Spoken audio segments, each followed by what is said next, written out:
Amazing, look at that. So you've got this wonderfully dark, rich ganache that looks black and perfect for Halloween. Oh yeah, and it's like the rule of 3, isn't it? You always have like 3 odd numbers in the cakes, isn't it? Exactly, when it comes to design, always do everything in 3. It makes it look more natural. Hey guys, I'm Emily. I'm Renan. And we are part of the MPD team at Lola's Cupcakes. So we are in charge of creating the new recipes, designing the new products, and we've been really busy working on Halloween for you to enjoy. And today we're going to be showing you guys how to make this epic cake. It's layers of chocolate sponge filled with vanilla buttercream covered with this incredible dark ganache and this slimy effect white chocolate ganache. It looks so fun. Oh yeah. Shall we start baking? Yeah. So first off, we're going to make the chocolate cake for this recipe. It's a lot of mix because it's a big cake, so that's why I've got such a big bowl. So we're going to be mixing into a bowl butter, dark chocolate and cocoa powder. And then we're going to be melting for about 2 minutes, mixing every 30 seconds so it's all combined. And whilst Renan is doing that, I'm going to whisk together the sugar, the eggs and the vanilla in this big bowl. So I'm going to add the sugar to the bowl and then the eggs with the vanilla. And then I'm going to start whisking on a really slow speed. So it's really important to make sure it's really light and fluffy so we get a really nice, fluffy, light and moist sponge. Make sure you mix throughout so it's evenly combined and the chocolate doesn't burn. So you're going to be mixing very well and pop back in the microwave. So now the mix is all melted. There we go. It's all done. So great. So Renan is now going to start slowly pouring this into the egg mix whilst I whisk.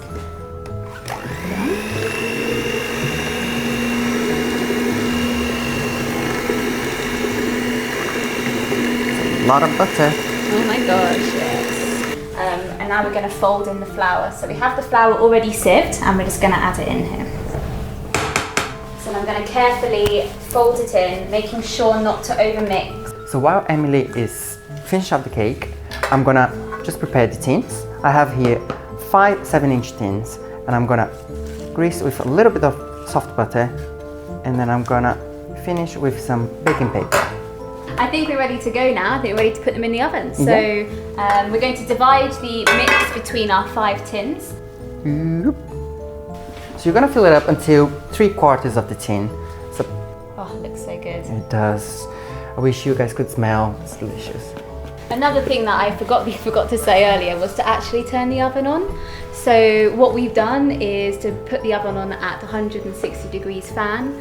So make sure you do that before you start baking. Before you start baking, like 30 minutes before, 20 minutes before we do. Right. So now we're gonna be baking those babies at 35, 45 minutes. Yeah. Your house is gonna smell like cake. Which is amazing. So let's go. Let's go. So whilst the cakes are in the oven, Renan and I are going to be making the buttercream and ganache to coat the cake to make it even more delicious in my opinion. So I've got here the ganache, so I've got the dark chocolate, I've got the double cream, and I've got some black food colouring to make it extra spooky and perfect for Halloween. So the first thing I'm going to do is going to heat up the cream in the microwave. Great, so the cream is now super hot, loads of steam coming off it, so it's perfect to make ganache. So the key is not to go too quickly, it's to go slowly and steady so you get a really lovely, glossy, smooth ganache.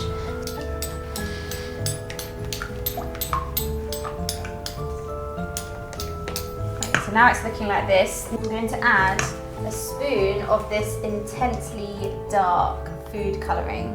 So don't go crazy. No, yeah. Your hands are going to get black, your teeth are going to get black. So a little goes a long way in my opinion. You can always add more, right? Yeah, so I'm going to put like a spoon of that size just in there and then mix it in. Amazing, look at that. So you've got this wonderfully dark, rich ganache that looks black and perfect for Halloween. Oh yeah. And then what I'm going to do, I'm going to cover it with cling film and then put it in the fridge so it's ready for us to decorate. So while the cream is in the fridge, we're going to start by doing our vanilla buttercream, which is going to be the filling of the cake. So here I have some soft butter, it's soft to the touch, you can see.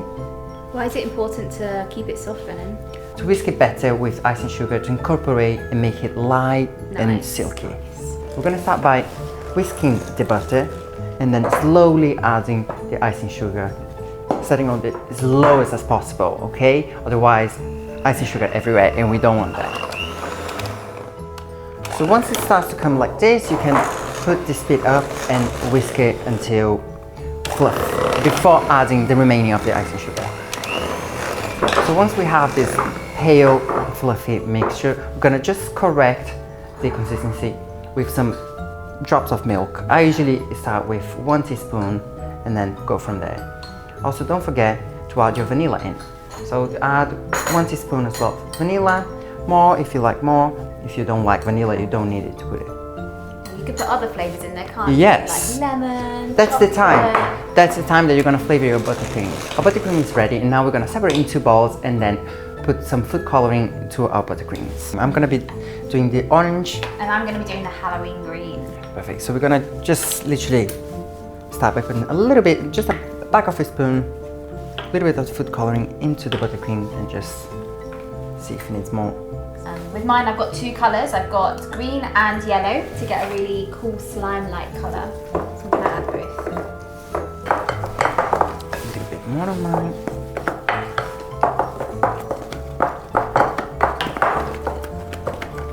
And buttercream always goes darker the day after, so it's gonna get darker. So don't go too crazy with this. I am done. Okay, I'm done. Got a really cool Halloween green here, and then a really great orange one. Orange one, yeah. Perfect. So guys, we have a few sponges that we made yesterday to make our life a little bit easier. But you can use it the same day. So once the cake are out of the oven, you need to wait for at least 2 or 3 hours until it's completely cooled, and then you can trim the edges. So in case you don't know how to trim the edges, you just get the cake.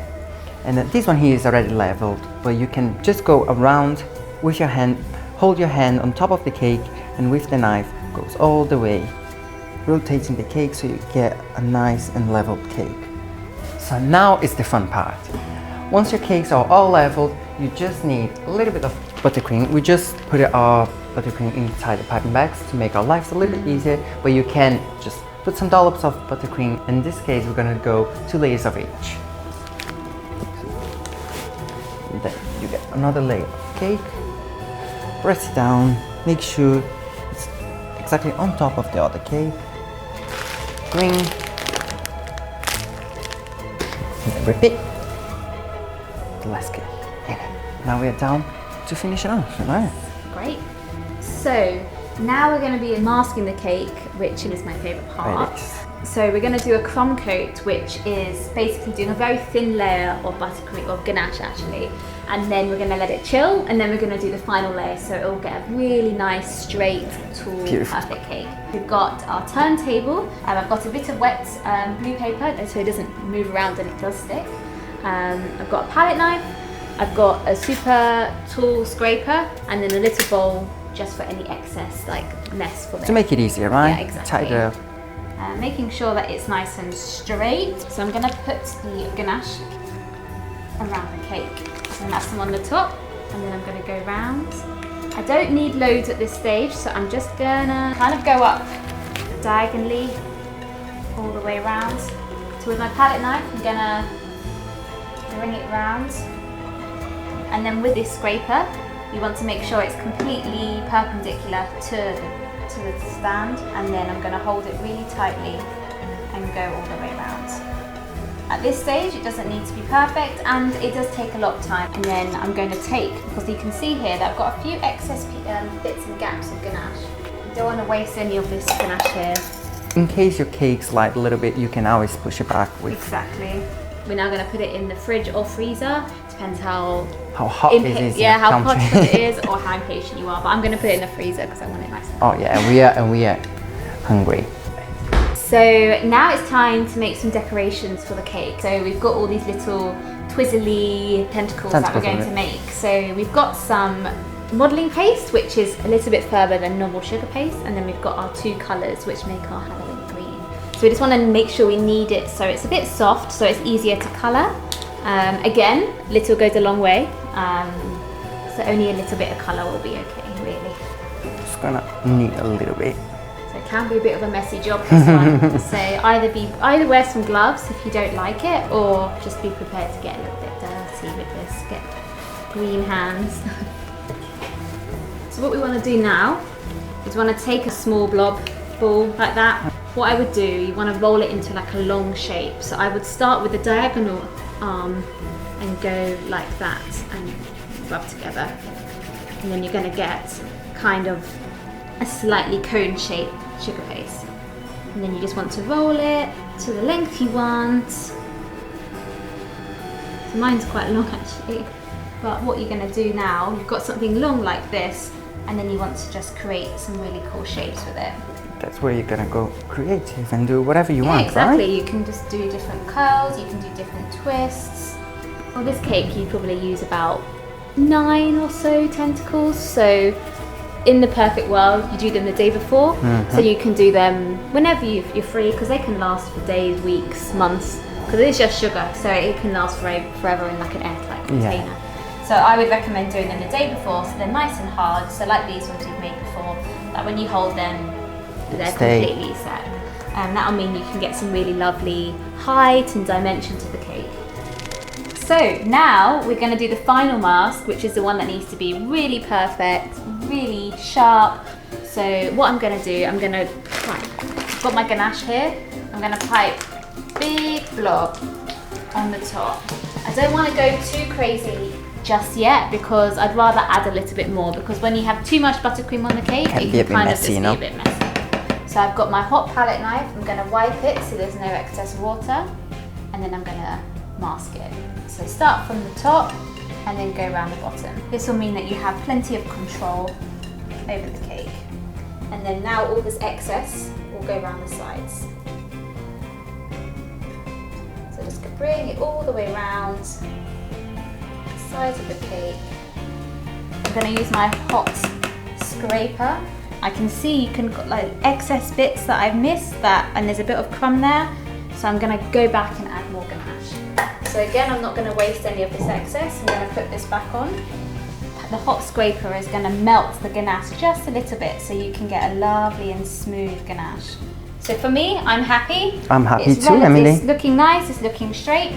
So now get rid of all this excess ganache. I'm going to start from the edge, bring it to the centre and scrape, bring it to the centre and scrape. Keep going just like that. That's looking nice. Great, so let's put this in the fridge. And now we're going to be doing the slime ganache. So it's going to be the same as the chocolate ganache, but instead of dark chocolate, it's going to be white chocolate. And it's the same method. I have some hot double cream in here. Just going to add a little bit into the white chocolate. Mix it through. It's not the chocolate's all melted. We're going to put a little bit of the green. And again, Emily, less is more. We always start with a little bit of the green.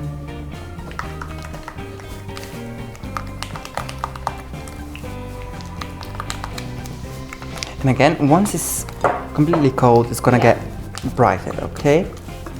I think we're done here. Amazing. So now's the best part, isn't it, Emily? Oh my gosh, yeah. So this is the drips. This is what's gonna make the cake look so slimy and so cool. So we've got the ganache that we've made. It's not super hot, it's kind of like lukewarm. So if it's too cold, it's gonna set straight away. If it's too hot, you're gonna have it everywhere. So it should be at the right temperature now. So what I'm gonna do, I'm gonna pour all of this onto the cake. So I'm going to just not pour it straight away, because I don't want it to be super runny everywhere. So I'm just going to slightly spread it around, right? Cool it down on the top of this cake, if you know what I mean. So I'm just cooling it slowly. Because the cake is actually very cold. So yes, so at the moment it's very cold to touch. So now I'm going to push the icing over the edge, little by little. That's going to create that nice really cool slime. It's going to slowly run, but you kind of want it to be natural, don't you? Because slime just goes everywhere, doesn't it? So I think that's looking pretty great. It does. So I'm going to put it back in the fridge, so to let the ganache set up again, and then we can decorate. Hi guys, and we're back. And you can see we're all dressed up for the party. So I've got some extra black ganache. We've got our tentacles here. We got some Halloween Mix the sprinkles and some little eyes to make it super spooky. So I'm gonna decorate the top with the ganache, and then we can go crazy with decorations. And we only have like a normal piping nozzle inside the piping bag, right? Yeah, exactly. So Can be any one that you have at home. You can go crazy. I'm going around with some swirls just to add some more height. This cake is tall, so why not make it taller? Exactly. Great. So shall we decorate? Yeah, so let's start with the sprinkles. And we also have this store-bought ice, but you can also make them with vanilla buttercream. So just pipe some vanilla buttercream and on top with that chocolate ganache, and you're gonna have some ice. Let's put some tentacles on the top. So we just need to make them look like they're coming out of the cake, like this is kind of slime pond or something. And it's like the rule of 3, isn't it? You always have like 3 odd numbers in the cakes, isn't it? Exactly. When it comes to design, always do everything in 3. It makes it look just more natural, doesn't it? Perfect. So great, this is it. This is our Halloween fantasy slime cake. I really hope that you give it a go and enjoy making it as much as we did. Oh we yeah, had so much fun. Tag us on social media. I would love to see you guys. It's really lovely to see it. All the creations. And guys, if you want to check out our version of the cake, you can go down to the link on the description box below and see our version of the cake. Have a happy Halloween. Happy Halloween, everyone. Celebrate with Lola's.